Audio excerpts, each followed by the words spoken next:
अरे उनका अपना कोई पहचान है ही नहीं। उनको तो लोग कहता है भीष्म पितामह, हम कहते हैं वो क्या बोलते हैं, गांव में एक मिट्टी का घर बनता था तो वो भीष्म पितामह है। उनके नाम से आपको एक काम दिखाई देगा, स्टेशन पर जाइएगा केवल सीमेंट का कुर्सी लगा होगा, उसके अलावा उनके पास कोई काम नहीं है। अब कहीं भी बोर्ड पे जाइए ना, कहीं उनके नाम से बोर्ड आपको दिखाई नहीं देगा। वो तो हम लोग का जब जन्म नहीं हुआ था तब से मोतिहारी का वो सांसद है। बीच में थोड़ा सा 5-6 साल हटा दीजिएगा, तब से वो आदमी सांसद है यहाँ का, और उनके नाम से कहीं एक सोनिंग नहीं देखिएगा। वो आएंगे तो समर्थन करेंगे आप? देखिए हम तो नहीं करेंगे, हमारे साथ तो उनका जो बताव है गलत था। पिछले बार आप सुने भी होइएगा, तो उनका बात हटा दीजिए। लोकसभा 2024 चुनाव काफ़ी नज़दीक है दोस्तों। आपको पता है कि हम जगह जगह जाकर लोकसभा चुनाव 2024 का रिपोर्ट तैयार कर रहे हैं, लोगों का बयान ले रहे हैं। पार्टी पक्ष के लोग जब आ रहे हैं अपने पार्टी का पक्ष में अपनी बयान दे रहे हैं, और जो भी विपक्ष है विपक्ष पे अपना निशाना साध रहा है। इसी क्रम में राजद के युवा नेता सनोज यादव जी हमारे साथ है। बाकी विषयों पर चर्चा करने से पहले हमारे चैनल पर आपका स्वागत है। बहुत बहुत धन्यवाद। लोकसभा चुनाव काफ़ी नज़दीक है, और चुनाव को लेकर आपका क्या विचार है? देखिए चुनाव का जो विचार पूछ रहे हैं, हम लोग एकदम जोर शोर से तैयारी में लगे हुए हैं और मजबूती से लगे हुए हैं जी। और इस बार हम लोग चुनाव जीतने जा रहे हैं। अच्छा जी। मोतिहारी लोकसभा में अभी हम लोग खड़े हैं, लेकिन मोतिहारी लोकसभा में आपका अभी तक कैंडिडेट नहीं दिखाई दे रहा, लेकिन आप कह रहे हैं कि जोर शोर से लगे हुए, लेकिन कैंडिडेट का पता नहीं है।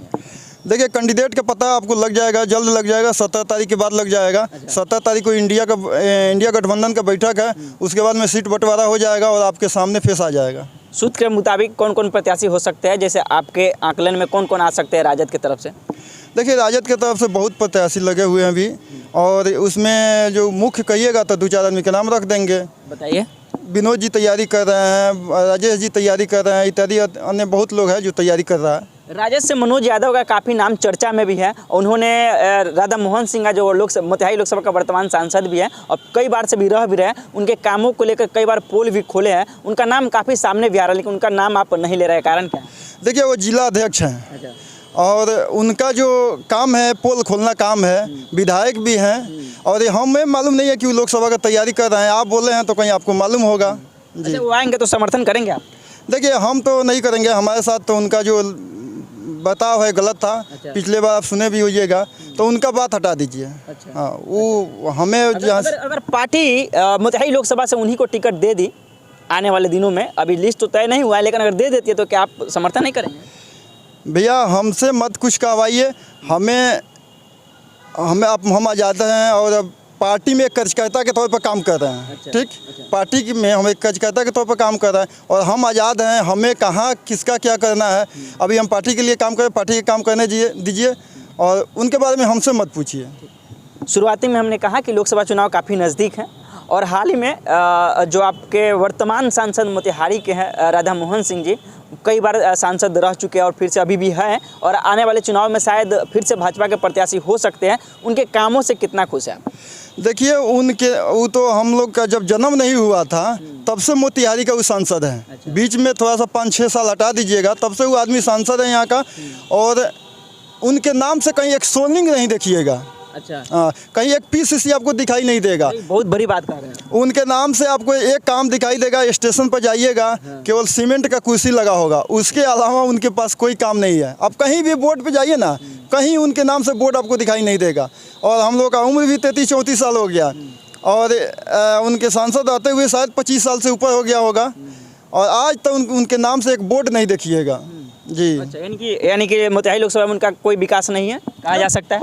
कहीं विकास नहीं है। आप देखिए वो तो किसी मोदी जी के लहर में इधर 2 बार जीत गए, उधर एक बार अडवाणी जी आए थे तो थोड़ा सा वो लहर चला था, उसमें भी एक बार जीत गए। वो अपने काम पे कभी नहीं जीतते हैं। अच्छा जी, माने पार्टी के लेवल पर जीत जाते हैं, पार्टी के सिंबल से जीत जाते हैं। अरे उनका अपना कोई पहचान है ही नहीं। उनको तो लोग कहता है भीष्म पितामह, हम कहते हैं वो क्या बोलते हैं, गांव में एक मिट्टी का घर बनता था तो वो भीष्म पितामह है, जिसको भीष्म पितामह नहीं भीत पितामह। हाँ भीष्म पितामह है। अच्छा। वो माटी के तरह उनको पार्टी के नाम पर अथी होता है, इकट्ठा कर करके बना दिया जाता है, और उसी पर वो अपना चल रहे हैं।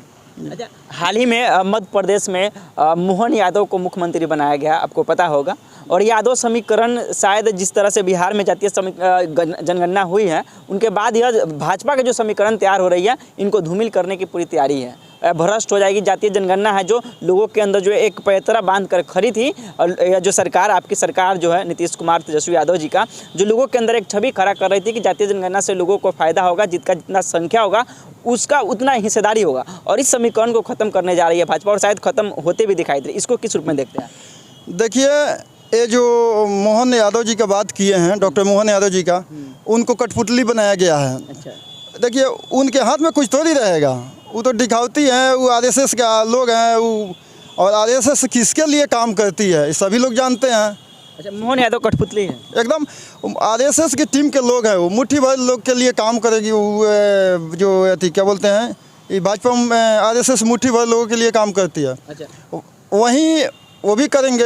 अगर उतना है, यादव से प्रेम है, तो देखिए ना, वहाँ पे 7 करोड़ आबादी है यादव, अन्य मैंने सभी लोगों का, मध्य प्रदेश में 7 करोड़ आबादी है, जिसमें 1 करोड़ यादव की आबादी है। तो भाई, आप यादव से इतना प्यार है, तो यानी उसमें 7 करोड़ में से निकालिएगा तो 14-15% हो जाएगा। तो 15% यादव के लिए अलग से आरक्षण की व्यवस्था करना दीजिए, तब ना कहेंगे कि आप यादव प्रेमी हैं। हो सकता है उनके यादव का मुख्यमंत्री बना है, फिर से उनके को कुछ अलग आरक्षण मिल जाए, तो मिल जाए तो बढ़िया है, आप तो पहले दीजिए तो। अच्छा, ठीक है। मध्य प्रदेश में जब मोहन यादव को मुख्यमंत्री बनाया गया, उसके बाद अब बिहार में राजनीति सियासी पारा बढ़ गया है। सुशील कुमार मोदी जी इधर कह रहे हैं कि राजद हमेशा से यादव का डंका पीटती है, लेकिन कभी दूसरे यादव को मुख्यमंत्री नहीं बनाया। इसको लेकर क्या सोचते हैं? देखिए, अभी तो ये नीतीश कुमार जी मुख्यमंत्री हैं। यादव, जो आप यादव जाति की बात कर रहे हैं, तो मुख्यमंत्री कौन है? नीतीश कुमार जी हैं, और 80 सीट तेजस्वी जी के पास है, और नीतीश जी के पास 43-44 सीट है। तो कहाँ यादव है यहाँ मुख्यमंत्री? लेकिन पिछले बार से जब लालू यादव मुख्यमंत्री, तो नहीं, लालू परिवार में ही मुख्यमंत्री है, उप मुख्यमंत्री हो, उसी परिवार में रह जाता है, बाहर से कोई यादव को नहीं बनाया जाता। सुशील कुमार मोदी का यह कहना है। देखिए, लालू जी का वैसा किया हुआ काम है कि केवल यादव के वोट से तो बनेंगे नहीं। अभी जो जातीय जनगणना हुआ था, 14% यादव आबादी है, उनको वोट 40% मिलता है।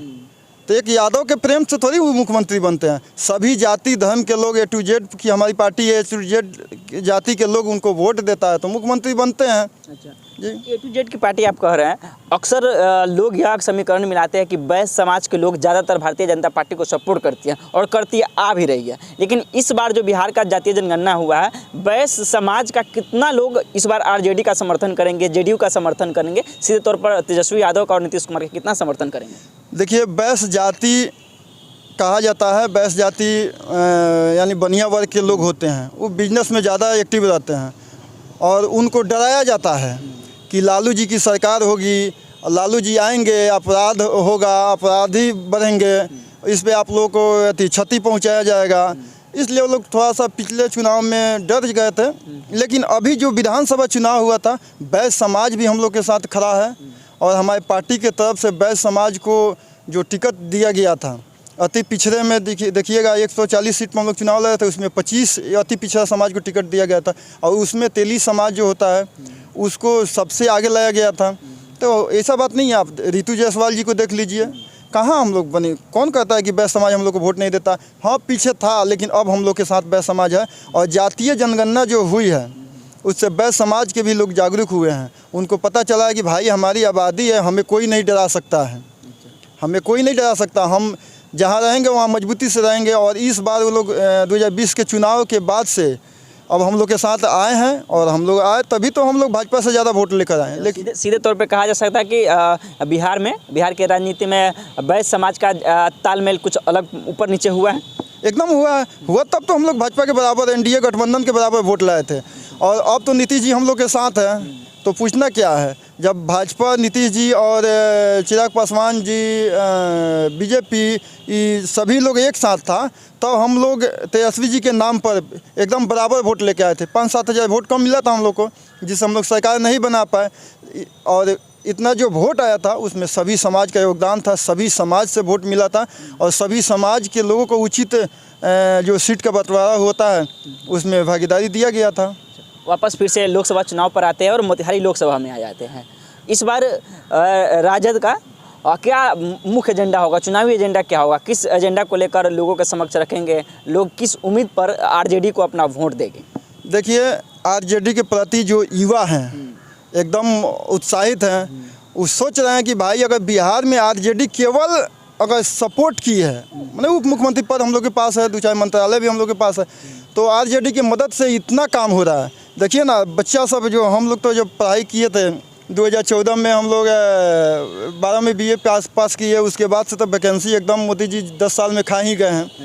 और अभी देखिए, जब तेजस्वी जी 1 साल पहले उप मुख्यमंत्री बने हैं, उनके पास जो विभाग है, स्वास्थ्य विभाग, शिक्षा विभाग, पथ निर्माण विभाग, जो भी है उनके पास, उसमें वैकेंसी का एकदम थी समुंदर सा लहर नहीं होता है, वैसा आ गया है जी। तो रोजगार पे आपका एजेंडा हो सकता है इस बार? हाँ, शिक्षा स्वास्थ्य रोजगार, इसके अलावा हमारे पार्टी का दूसरा कुछ नहीं है। बस यही शिक्षा स्वास्थ्य रोजगार, और जो हमारे समाज, जो बिहार के लोग हैं, उसे सुरक्षा मुहैया कराया जा सके, इस पे हमारी सरकार ध्यान दे रही है। तो अभी हमारे साथ है राजद के युवा नेता सनोज यादव जी, और हम चर्चा कर रहे थे आगामी लोकसभा चुनाव को लेकर। अपना राय भी कमेंट बॉक्स में लिखिएगा मोतिहारी लोकसभा को लेकर, और आने वाले पूरे बिहार में जो लोकसभा 2024 चुनाव होना है, अपना राय कमेंट बॉक्स में लिखिएगा कि आखिर इस बार युवाओं को क्या चाहिए, जनता को क्या चाहिए, वोटर को क्या चाहिए, आपकी उम्मीदें क्या है, क्या क्या चीज़ से आप वंचित रह जाते हैं। अक्सर अब यह कहा जा रहा है कि बिहार का राजनीति और रणनीति दोनों बदल रहा है, क्योंकि अभी का जो फिलहाल वर्तमान सरकार है, रोजगार को देकर पूरे भारत में अपना एक पद चिन्ह स्थापित कर दिया, बिहार को एक अलग लेवल पर ले गया। अपना राय भी कमेंट बॉक्स में लिखिएगा। बाकी आप साथ भी देख रहे थे, वीडियो देखने के लिए आप सभी दर्शकों का बहुत बहुत धन्यवाद। जय हिंद, जय बिहार।